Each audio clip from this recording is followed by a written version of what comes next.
Om Sahana Vavatu, Sahana Bunaktu, Sahaviryam Karavavahai, Tevat Tejasvi Navaditamastu, Mavidvi Shovahai, Om Shantihi, Shantihi, Shantihi. May Brahman protect us.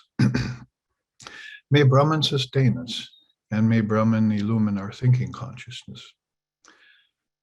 May we not find fault with each other, with the world, with the teachings, and may what we study be a source of inspiration to us eternally. Oh, peace, peace, peace. May peace be unto us, may peace be unto all. Om Hari Om, Hari Om, Hari Om Tat Sat.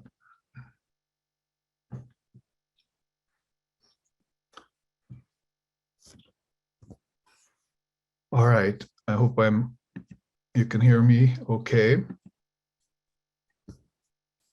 And we are entering into our Saturday morning satsang, followed by God blogs. I posted 5 fresh God blogs last week, and I hope that if you haven't read them yet or seen them all, you take a little time between the 2 events to look at them so we can all dive deep into the ocean of God's beauty.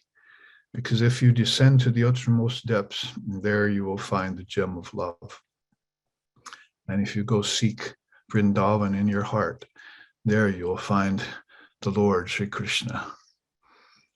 And if you light up the lamp of wisdom shining eternally within, then you will reach the goal of human existence in this very life and have the protection of Guru, Dharma, and Sangha.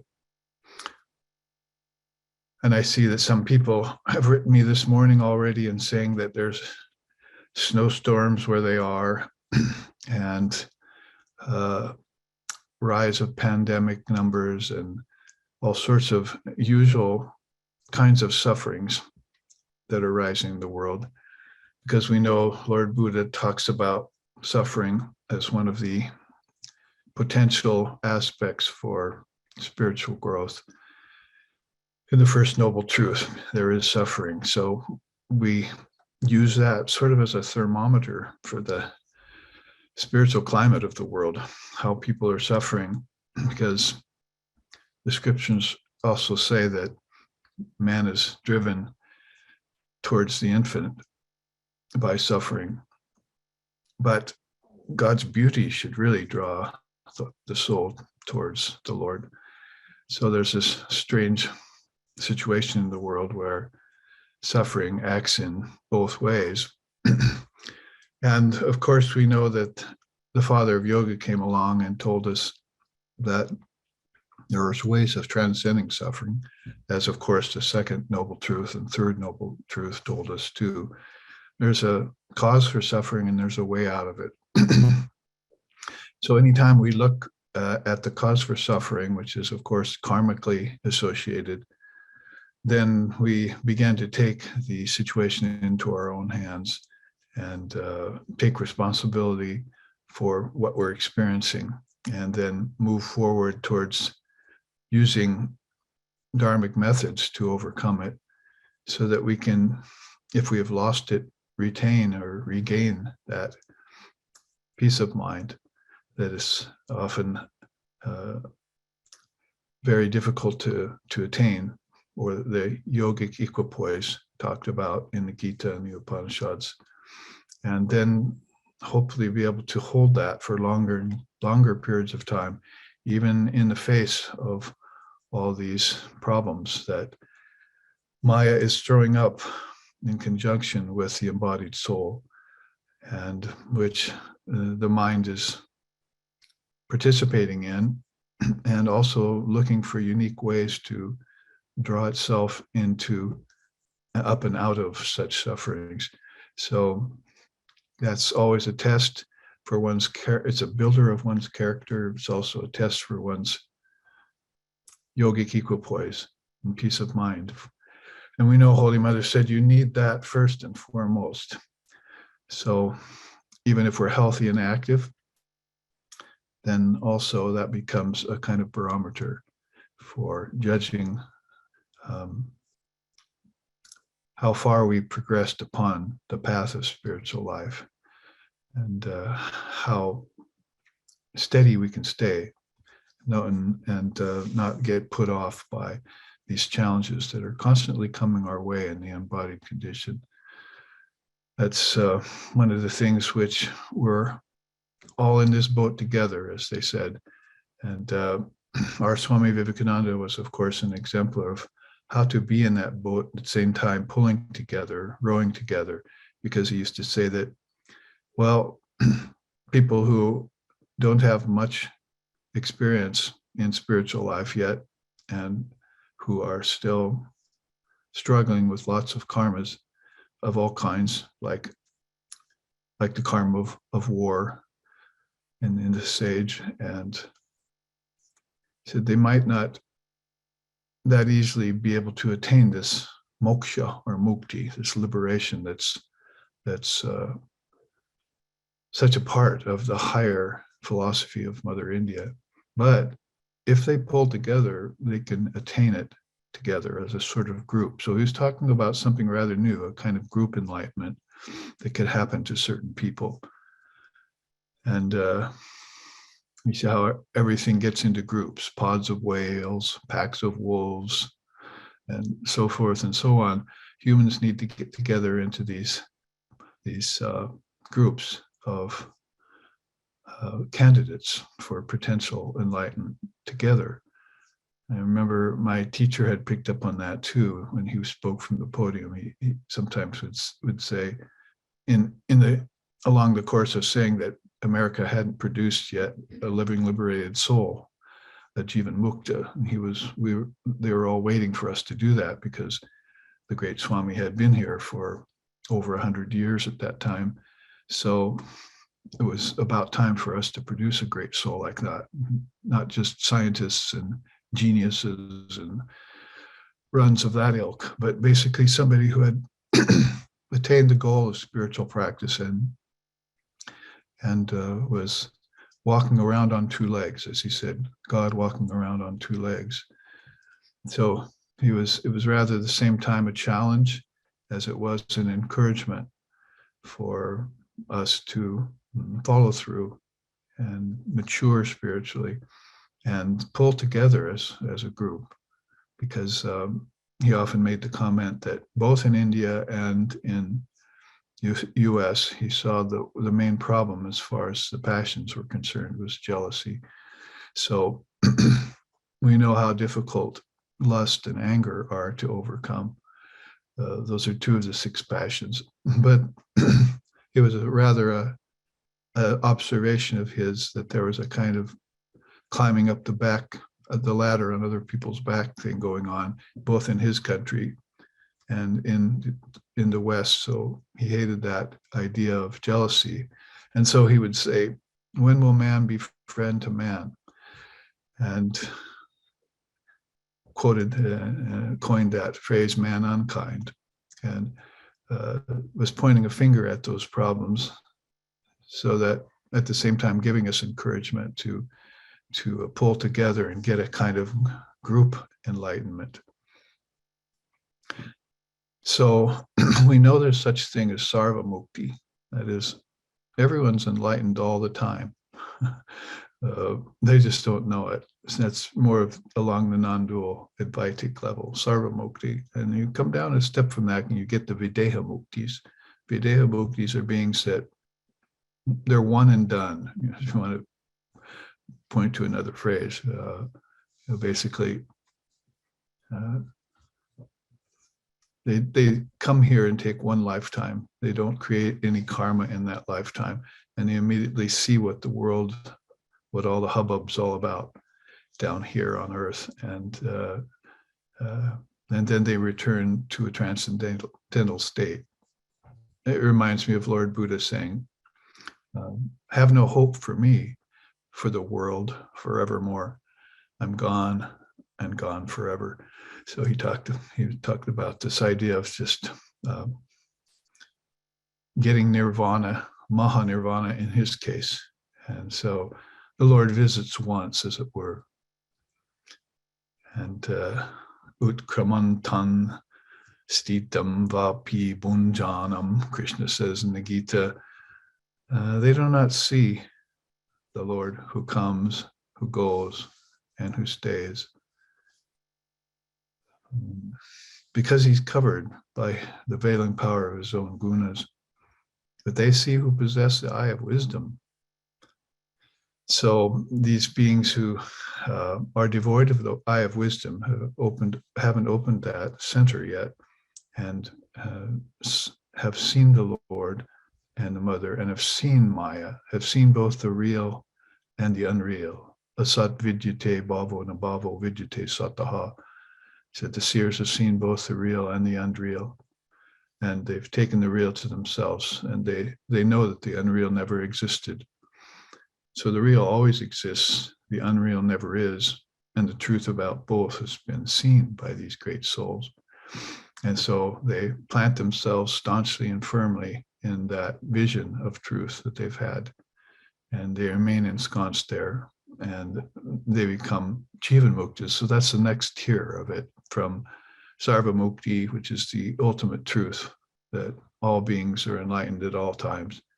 And then they come here and put coverings on, hide from themselves. You know the drill and the teachings. And then they strip those layers off and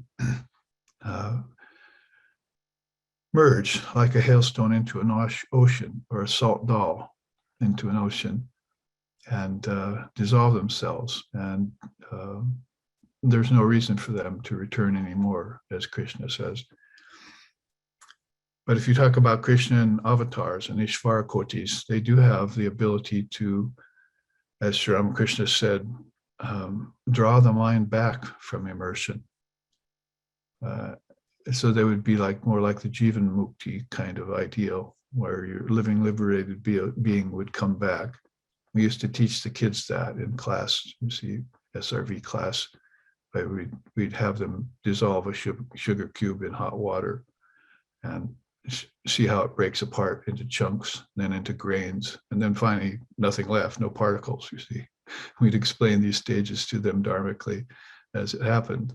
And then the idea came up that Sri Ramakrishna had said, well, the Ishvara Kotis can gather themselves back from immersion. They have a special ability to coagulate consciousness again back into a body. And so we thought, well, how do we do that inside that little experiment? So, of course, you probably can guess that we wrapped a string around a pencil and dropped it into that same glass of water, sugared water, and waited for a while. And the string soaked up the water and turns into crystals on the string after a while. And so we did that as an experiment, show how even nature can demonstrate this idea of immersion, and then coming back into a form again, and how things dissolve and then coagulate again. And consciousness has the ability to do that. Form and formlessness would be the teaching. And so there's also something called Krama Mukti in the teachings. And that's called gradual enlightenment. And it's at least one of the definitions for the term. So there are beings who are moving slowly towards the goal, and that seems to be allowed, although in the philosophy it's a little bit more of a concession that it is a goal that they will recommend for you. So you see how these beautiful tiers of mukti or moksha have been given out by India, really, and India alone. And how then this gives people a chance to look at transcending form and name and time and space and karma, the 5 things that Maya consists of. So that's on the mind of the seers all the time. I read yesterday the Katha Upanishad. I read yesterday the Mundaku Upanishad. Sometimes I just pick up an Upanishad and read it. My study days were kind of over, you see. Now I just pick it up and I read it, and it suggests things to me. It's so beautiful, those words from the Rishis. And so that was the grain, or the grain of sugar in this case, that I was getting out of just a simple reading of a great Upanishad, because many of them are quite short, so you could read them inside of half hour or take a chapter. But they always suggest these great teachings to you so that your mind is always focused upon Brahman. The last thing I read yesterday in the Upanishad was how you take the mind and focus it upon Brahman, sharpen the mind like an arrow, put it into the bow of the Upanishads, aim at the target, which is the imperishable Brahman, release and penetrate the mark. And that's how the guru is telling the student to do that. So not interested in the world anymore, running about the world, not interested in rituals and rites, not interested in anything. Then I came upon Swami Vivekananda saying a very beautiful thing. He said, the Gita has some very nice ideas in it, all drawn from the Upanishads. So it reminded me of how much of Vedantist, how much an Advaitist Swami Vivekananda is, and how he would always go back to the Upanishads for the foundation of all truth. The Vedanta Upanishads are the fourth part of 4 parts of teachings in India that came from the Vedas. So Anta means end, Veda means Vedas. So after a long period of time, the Rishis, talk about coagulation, took all these teachings that were flowing through their mind from their own direct experience after periods of ritual and rites and so forth, and pilgrimages and all that were over. And then they took them and they wrote them down in the Upanishads. And that formed the final conclusion of all of those periods that Indian philosophy had, religion and philosophy had moved through, and called it Vedanta. So that's why he brought it to us here. And we are now in the throes of seeing how the digestion process is going on, how people who are raised in materialism will react when Vedanta is given to them. And we're seeing the effects of that all around in the form of various kinds of movements, various understandings and misunderstandings about Advaita, non-duality, various sufferings that are coming to people who realize that they're stuck and under the influence of unhealthy things and must get free in order to follow the spiritual goal to the end. That's the real purpose of life. Shankara says, not families, wives, husbands, progeny, and so forth.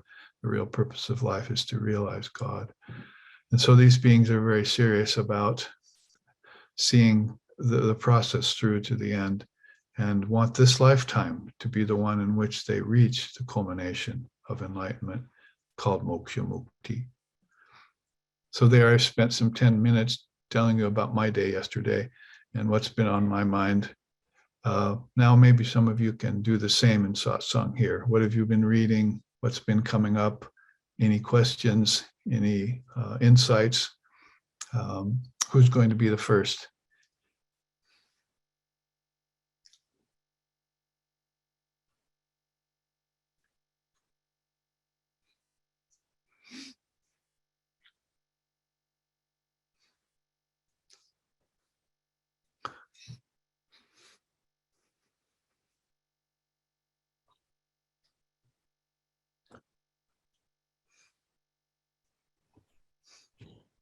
I'll go.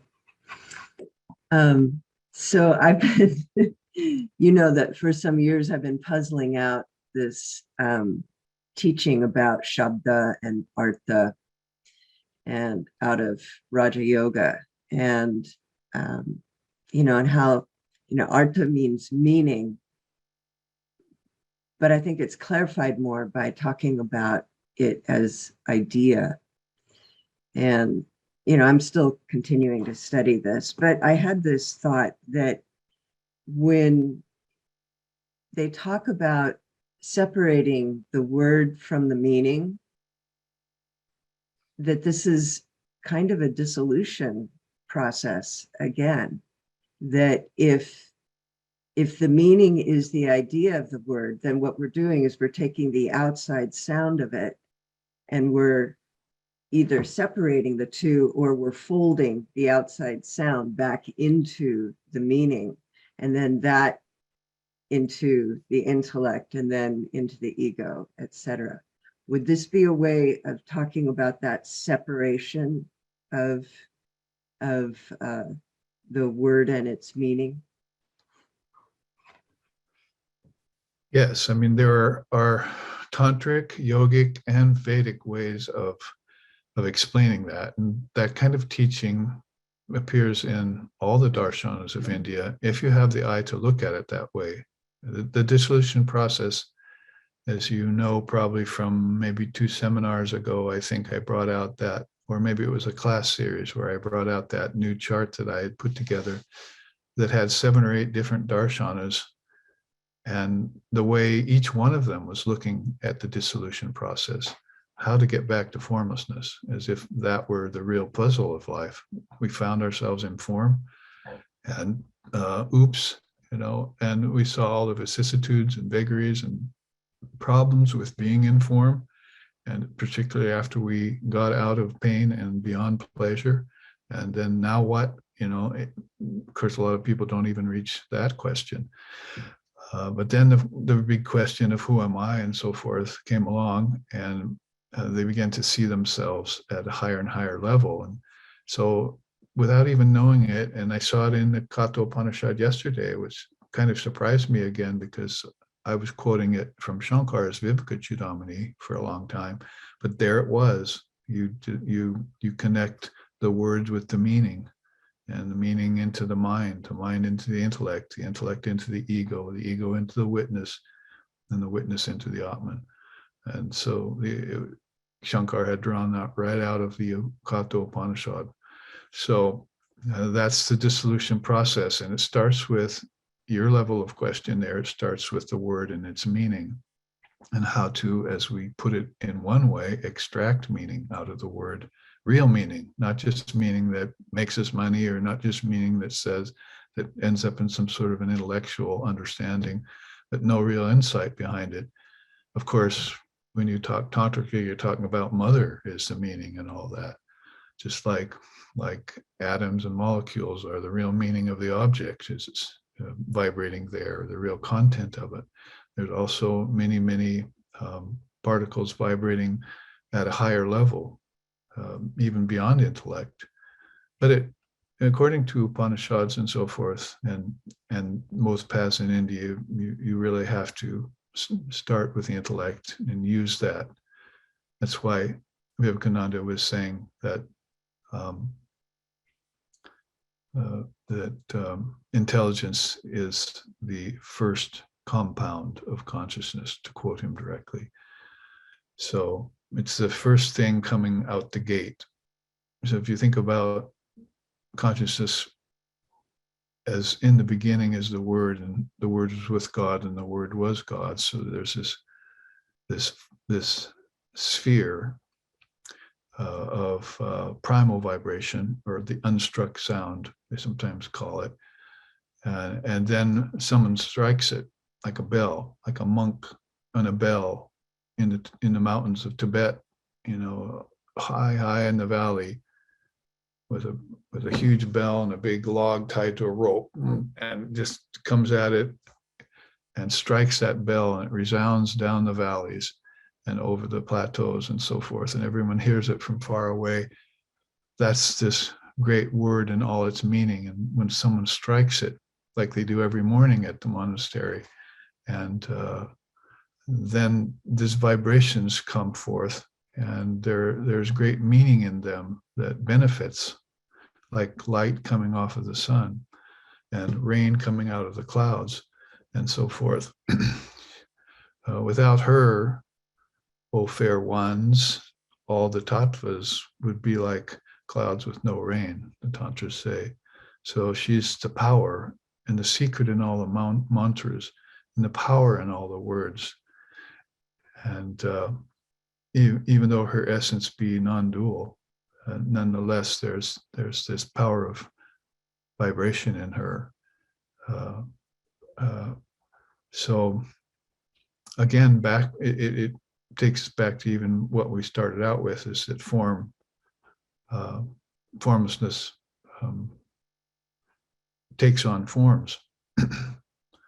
And this, everyone from Lord Kapila in the Samkhya philosophy right on up to Sri Ramakrishna's, I'd probably call it his second favorite view, is that all of this is Brahman. All of these things have become, Brahman has become all this. So you would have to say that that's the qualified non-dual station.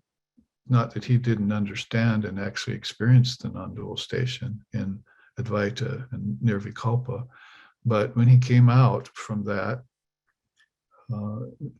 high state of consciousness, then he loves this idea of seeing Brahman in everywhere, in everything.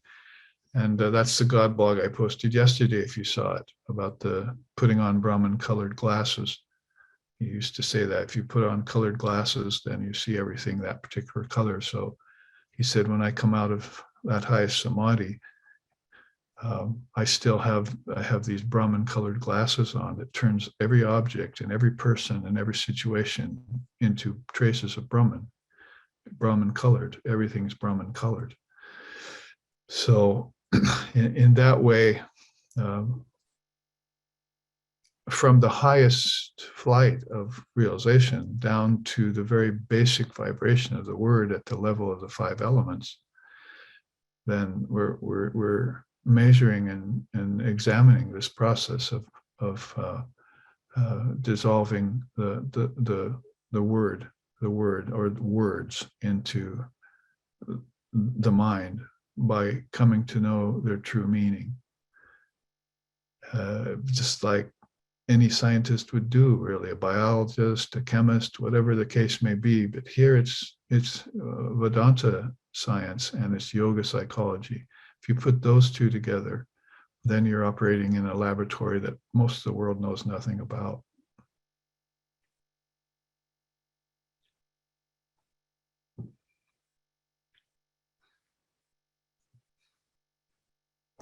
So it takes some pondering and some experimentation, and then you gather experience out of that, just like in any laboratory, and you come out of it with a degree of the highest kind, and go for your masters after that, and so forth. Become completely adept at wielding the sword of the mother to cut through Maya and suffering.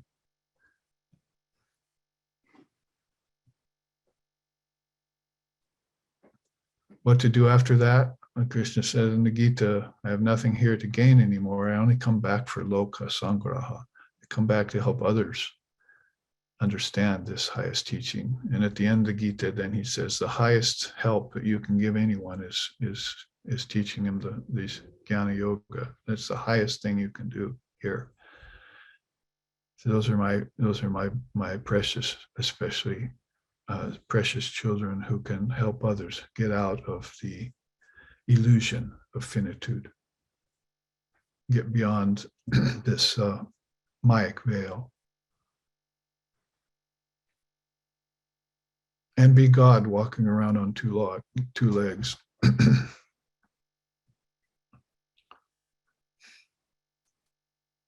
So yeah, the dissolution process, if you have the eye to see it and you look at India's darshanas, then it's behind all of them. If you're studying Kundalini Yoga and you're interested in centers of consciousness, chakras, and you're asking Mother to come up in your deepest meditations, you're drawing her up from food with mantra to Mukhya Prana, to Ojas, to Tejas, as we've studied just last week at class. We looked at that chart, and Kundalini is the path in which you're particularly fond of, and then that's dissolution that's happening as she rises.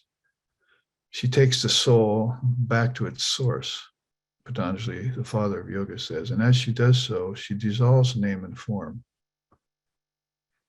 So people who are wanting to hang on to name and form, they say that the highest they will go is to heaven. They still have the desire.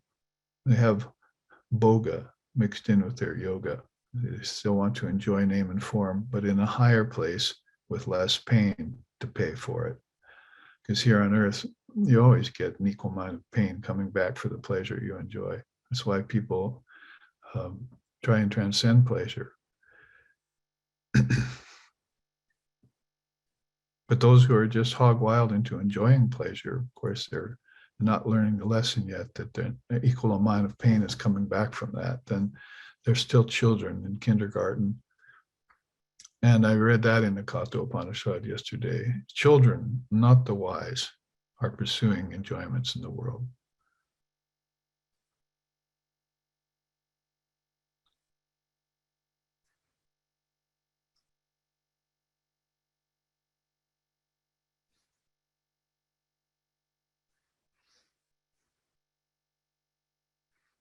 What do you say, Isha? You're about ready to give a discourse there.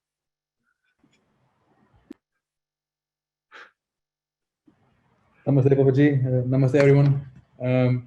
I don't think I was gonna maybe ask you about something, but I think I might just leave it for later. I'm gonna ask you about it maybe in the Brahman Bites, but yeah, that's all I have to say.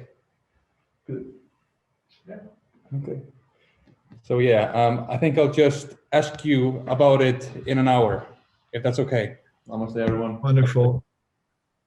Chinmana. We're preparing a dinner for a family, so we're like back and forth. Yeah, I guess. Please do all.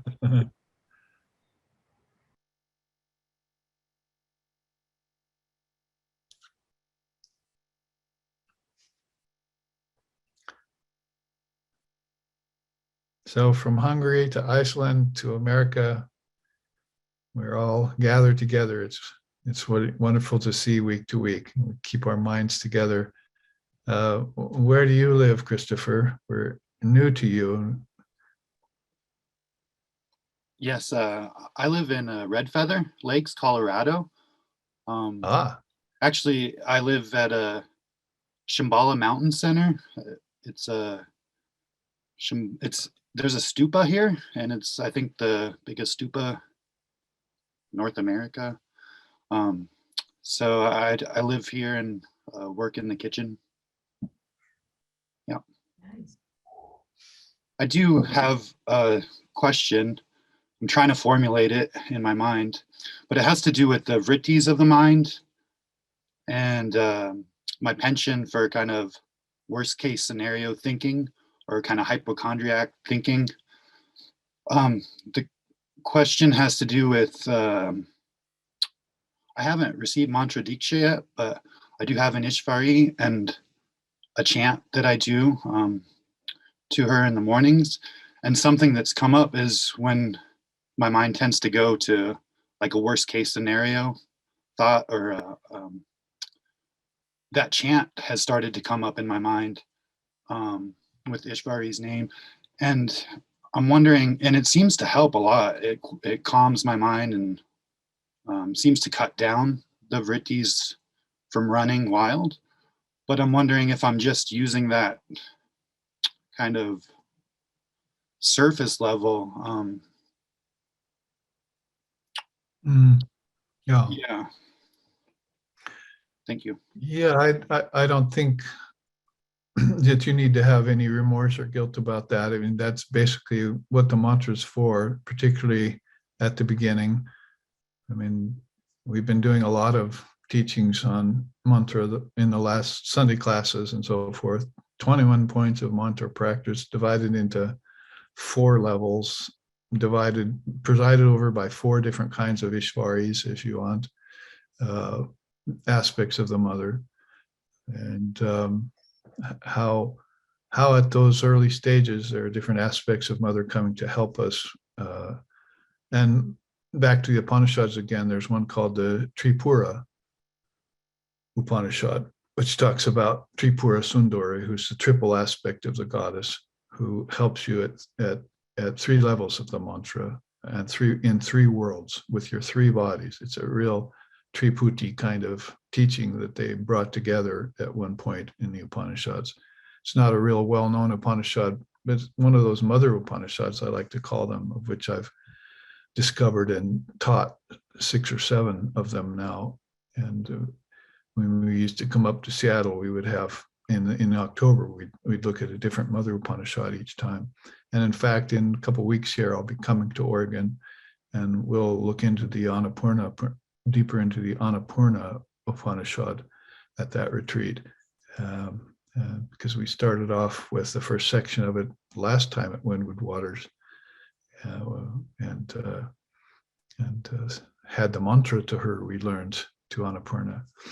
So yes, mantra is very, very powerful and can be used.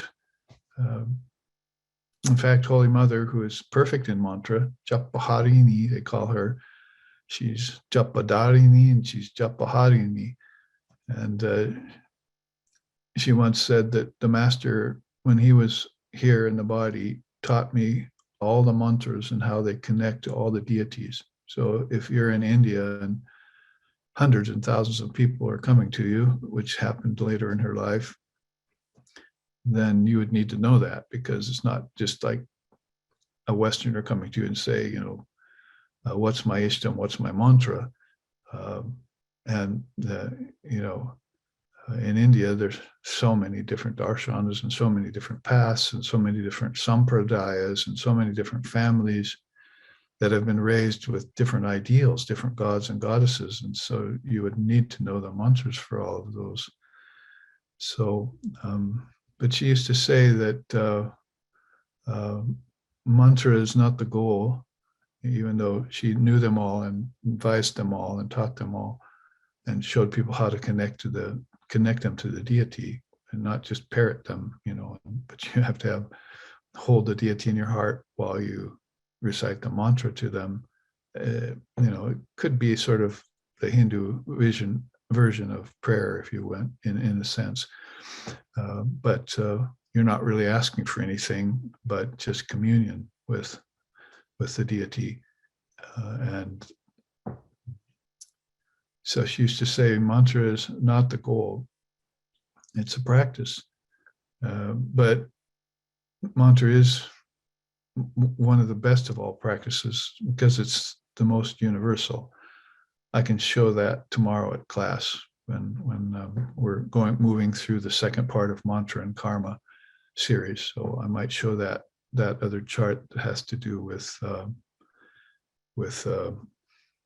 why mantra is a universal practice and is found in so many different religions, not just Indian darshanas, but in different religions you find it, and how it is most effective for people.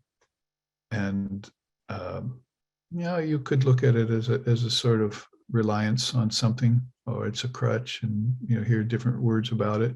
But to the people who really know, basically, it's really just a way of establishing themselves back to their self and to the highest aspects of God with form, because nobody's pointing any fingers at anyone for being lost here.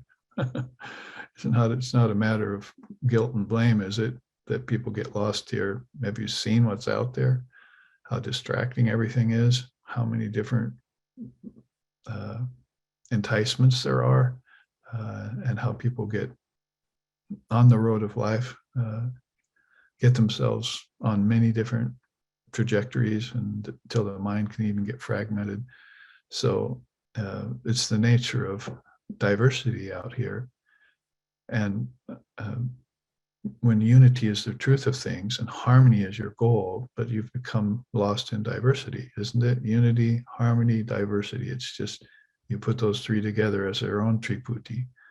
And so nobody's really, I say, pointing the finger towards people for being lost here. Rather, they're trying to help them get back to those connections that are so essential here on earth particularly. And so, yeah, that's my short answer. Basically, is that you use that mantra and that ishtam to the fullest extent that you possibly can to make those connections. And then, as you Rishis of India found in the Upanishads and said that all the gods and goddesses, we found them inside ourselves. And at the beginning, they were worshiping them with rituals, homa ceremonies, fire ceremonies, offering of foods, pujas, they have more than could ever be put into print. So there are tantric rituals and things that have never been put into any language. They were just so involved in it for such a long period of time until finally the Upanishads came out, like the Ishavasya Upanishad. And well, we've done all this now, starting with the gods of nature, moving on to the gods of internal life, the heavens. And we found out that we had to get beyond the heaven aspiring senses. And eventually then we found out that those very gods that we were worshiping were really found inside our own heart. And so they're ours, we're theirs. And that kind of brought an end to the period of ritualism and so forth, although it continued to go on to help other people who needed it. So that kind of arrival at this juncture of form into formlessness, then you'd start to get interested in scriptures like the Upanishads and revealed scriptures and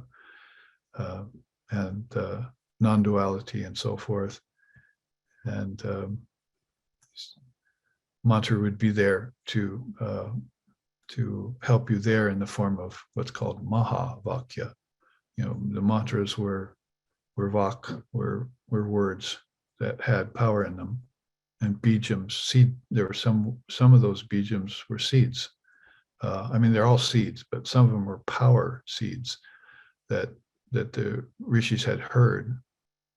Like if you got up close enough, to a tree with a hive in it, you could hear particular hums of certain kinds of bees in there, and there were lots of bees. But one maybe larger, buzzing louder, closer to your ear and so forth. So in that way, if you got up close to the word, you'd hear all these power words vibrating. Om, Aim, Hrim, Shrim, Klim, Krim, Hum, Fat, Swaha, all the power words that they heard in their consciousness that had formed the worlds, all 7 chakras, or all 14 worlds, lower and higher. And then you knew that there were certain words that had put the whole thing together, certain utterances that put the whole thing together. And then you turned around later in the involution process and found out that those could be used to dissolve the whole thing. If you constructed it with words, you could dissolve it with words. And so back to Annapurna's point, basically, you get the words, you blend them back into the mind. You take those 2 and blend them back into your intellect, those 3 into your ego. And about that time, the ego is expiring. It's not the same as it was before. And that ego takes on the witness, Sakshi Bhutam. It starts witnessing all phenomena, not just participating in it anymore. So this is bringing an end, like the father of yoga said, it's bringing an end to the soul's transmigration and taking it back to its source and stripping it of name and form as it does. And it's a blissful kind of stripping away of things that are weighty, like dropping sandbags off a hot air balloon when you finally have a knife sharp enough to cut them. And then finally, all of that shows yourself. And those get dissolved into the Atman, and the Atman gets dissolved into Brahman. Why? Because Brahman is the soul in everything. Brahman is the soul in everything, is where that sloka culminates. It's the real beauty of it. It's just like taking a breath. And then you arrive, kumbhaka. You see, you're breathless. So philosophically speaking, that all went from word to mind to intellect to ego to witness with a big breath you took, and then you saw Brahman is the soul and everything. And then you had the Mahabhakyas there. So there's leading towards, you see, the mantra was a help along the way. Now you have Aham Brahmasmi, this self is Brahman, or Ayam Atma Brahma, or Pragyanam Brahman, the self is pure consciousness. And Sarvam Kalvidam Brahma, and so forth. So all this is Brahman, so there you come back full circle, it was all Brahman to begin with. I had to separate out the wheat from the chaff in order to get to the essence. When I had the essence, I realized that everything I separated out was also a part of Brahman. There's nothing that's not Brahman. And so you came full circle with that.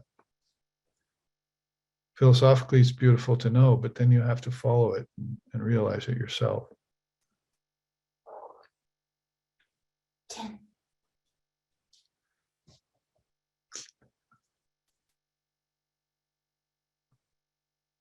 What, did they take all the furniture out of your house, Isha and Chinmana? They come away and take all your furniture? Almost. We're just in the kitchen now. I think the meal will be ready in just a short time. So we're back and forth, basically, running around. Yeah. Don't burn the food. And then when you sit to eat it, say your mantra. We'll try. Thank you. Thank you. That's another thing you want to do, is say your mantra over the food, right? that makes it, turns it into nectar. And otherwise it's poison. And some of it's, even if it's nutritious food, it's kind of a slow acting poison. Because this Krishna says it's a thief who takes and never gives. So the consciousness in which you take something in which you imbibe it, is more important than the thing that you're imbibing. It changed the very nature of it. We know that from working in the kitchen, I'm sure, Christopher. I hope you're saying mantra all the time in there when you're giving food to your other people.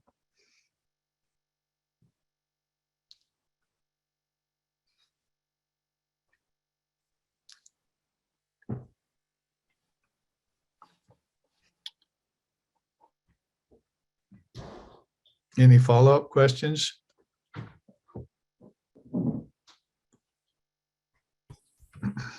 Namaste, Babaji. Namaste all. Imre. You answered my question, which I wanted to raise on the go, but I have one more. So when Annapurna raised the process of dissolution, as far as I understand, an involution is parallel to it. So we can consider both as the same process. Am I right with this? Is it? Can we say that? Can you state it again for me? Yes. So I was just wondering, when Annapurna asked about from the meaning, from the word to the meaning and so forth, and you really expanded, like it's the dissolution process. And can we say that it is also the involution? And how is Kaivaya related to this? So I would like to understand clearly these concepts. Right. It really comes from the standpoint of what India calls the Mahat, or the cosmic mind, the great mind, which is really synonymous with Brahma, Vishnu, and Shiva at one point in their religious history or philosophy. This basically, when you're dissolving something, then all the processes that the mind undertook to manifest them are being taken back. You see, it's like, I always used to laugh about, it's like if someone insults someone The other person says, take that back, you know. So, I mean, the world has come to us and slaps us in the face. It's insulted us, you see. And so we want to take it back. So, and so saying the mantra, doing your practice, meditating, it's all taking it all back and taking back the words which you said. Sri Ramakrishna used to say, the tusks can come out of the elephant, but they should not turn and go back into the elephant, see, because that turns into a rogue elephant. He goes berserker through the village and takes a little Hindu man, waves him around in the air and throws him in, you know, so that elephant, you know, is, the word has been released, reversed on him. His words were not true, in other words, you see, that particular person. So to take it all back then is a very wonderful thing, and it dissolves everything because everything came out of the word or out of vibration. The solidification process that we're stuck on here in our Western sciences, you know, we consider the objects to be different from us when they really came out of us. And we consider, you know, nature to be its own reality when it really is just Prakriti and Purusha going on. It's one thing. And so the whole thinking process is much different in all the Indian darshanas since Lord Kapila showed up and gave us the readout, you know, the philosophical computer readout from the great mind is that all of this has been produced by the mind. The tattvas have all come out of the great Mahat. So that's the evolution at a high level. And then when people see what's out here, they say, well, I think I want to take it back now. I'm weary of this process, or it's not fulfilling me, or I'm done here, or whatever the case may be, different reasons for taking it back. Then people practice a conscious dissolution of the mind stream. Dissolution of the mind stream. Just in English alone, those 4 words say everything. And it's very powerful. And if you would say that to most people, it would be Greek to them, because they don't know it's the mind that produced everything here to begin with. They think it got produced by some independent nature, and they think that they were, you know, born into nature when nature is really born out of them.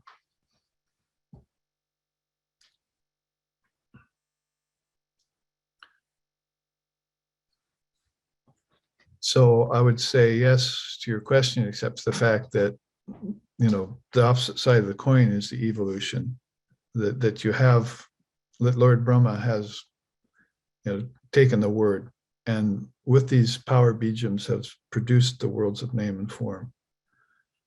Like a power bijan here for us would be water, you see, or fire.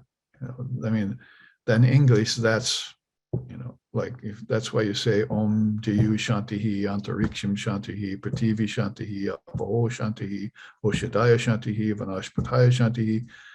That's a peace chant that's talking about you know, pieces in everything. It's here in fire, it's here in water, it's here in space, it's here in the herbs.